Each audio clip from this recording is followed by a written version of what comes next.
Hey everyone, good evening. How are you doing today? I hope you're doing well. I really do. Because I know how stressful life can be sometimes. So I'm hoping you're having a good day. Man, lately I have been reading so many news articles that are just unbelievable and shocking with some of them. Today one of the articles I had read was about the girls at the school who were playing with the Ouija boards. Which, first of all, I'm really curious why a school would have a Ouija board. Why the hell does a school have Ouija boards? And then 28 girls, of course, I'm not shocked that it's all girls, that they freaked out so bad from playing with the Ouija board that they had to be brought to the hospital. You know, I grew up around that stuff. I grew up around witchcraft and spell work, and I have family members who are witches and warlocks, a lot of occultists. So I've known from a young age that Ouija boards are real and they're not a game to be played with, and that when you are using Ouija boards, you're opening yourself up to the spiritual realm, which you cannot see, but it doesn't mean it doesn't exist. We can't see the wind, can we? But it certainly does blow. So you see these people playing with things that they just don't know and don't understand, and they think it's a game, and it's not. So I really hope that those girls are okay. I'm sure they are. They were probably just having like an anxiety attack or something. It was probably nothing big. Or it could be that the demons got to them. But I like to think that they didn't. So I'm going to, stay positive, put some prayers out there, and, you know, just put out the reminder, don't mess with Ouija boards. Don't do it, y'all. Don't do it.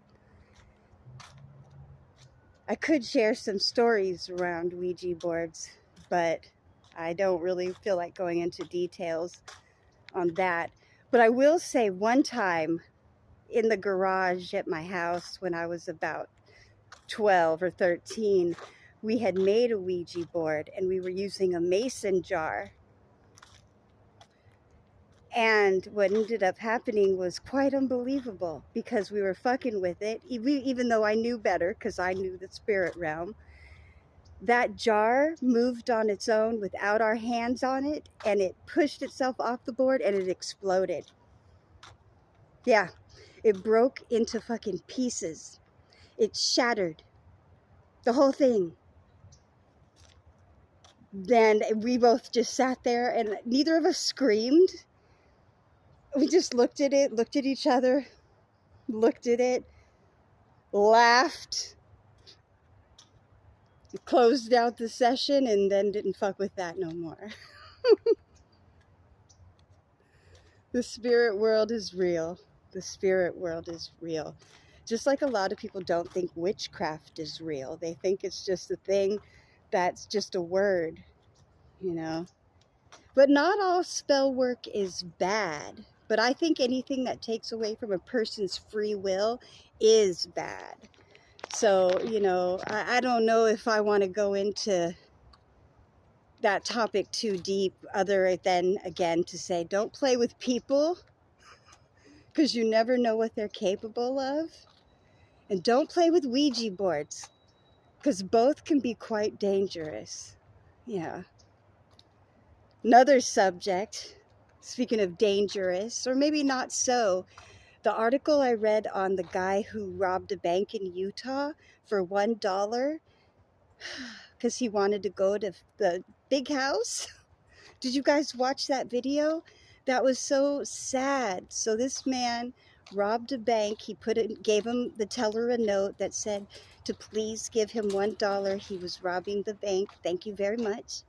And then he went and sat and waited for the police to come. And that's just so sad to me because what would make someone so desperate that they would do that? Is he homeless? Did he have nowhere to go?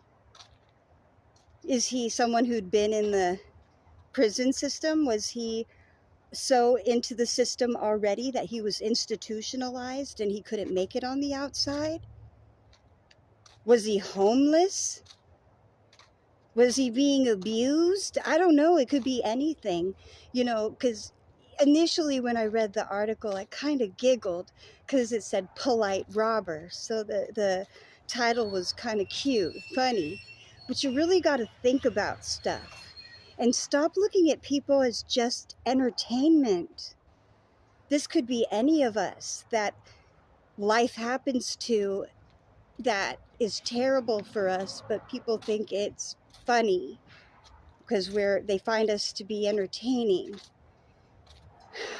So have compassion on people. You know, I don't know, the article was sad to me that, you know, he did that. And I'm curious, when the police picked him up, how much time did he get? Did he get what he was hoping for?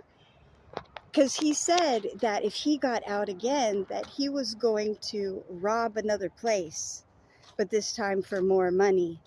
What, maybe $1.25? And he could go to the $1.25 store?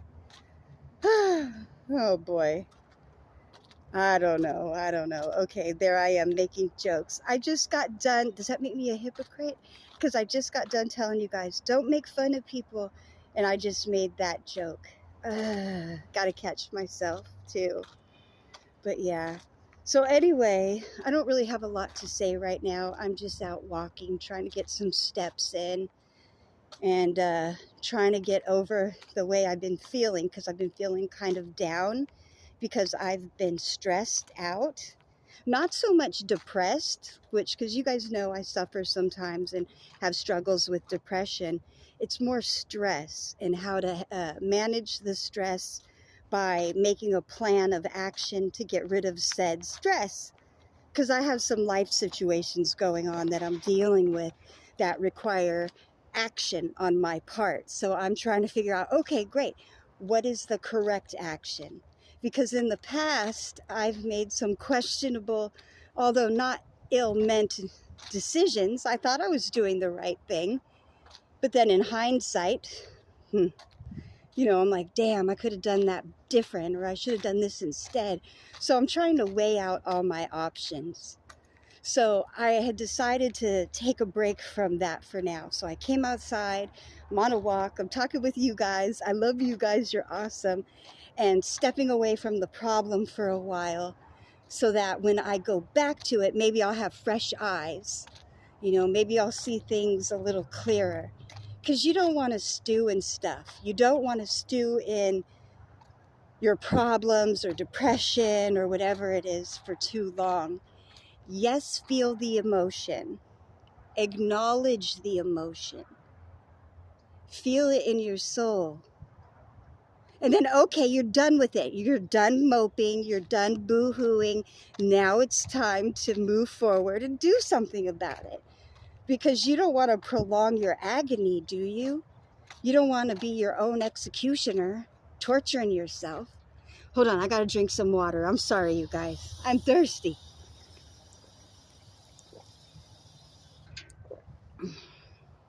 So, like I said, I decided to get out, go on a walk, refresh myself, and be in nature. I like nature because I find it to be very healing and helpful.